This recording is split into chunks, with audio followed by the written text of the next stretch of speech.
Hello everyone, welcome back to Guide to Everything. In today's video, I'm going to show you on how you can fix packet loss in Valorant. So the first thing that you can go ahead and do to really check if your game has packet loss is to enable the packet loss tracker in the setting.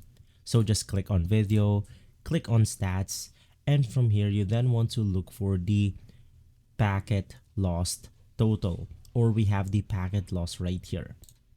Now, from there, you will be able to see how much packet loss you're having. Maybe you're having somewhere between 0 or 5%. Now, that's really easy to fix. But above that, it means that maybe you have a problem with your network settings. So the first thing that you can go ahead and do if you're experiencing somewhere between 1 to 5% packet loss is to go ahead and basically just restart your game. After restarting, you can then restart your router to make sure that you don't have network congestion on your home network. Now, if that didn't work, the next thing that you can go ahead and do to make sure that you don't have any packet loss in Valorant is to go ahead and make sure that you are using an Ethernet cable, not a Wi-Fi connection. Now, using a cable will enable you to basically get more bandwidth out of your network, meaning less packet loss.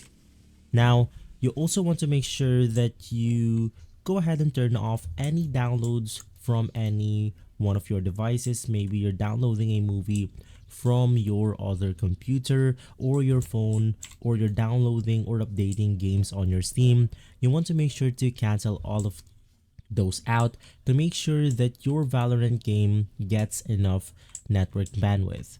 Now, once again, if you're experiencing somewhere between 5 and above, that basically correlates to you having a network problem itself. So you must contact your internet service provider and inform them that you are having a major packet loss or having a slow network connection. And so, if this video has been helpful, leave a like, subscribe, and follow Guide to Everything for more videos like this. Thanks for watching.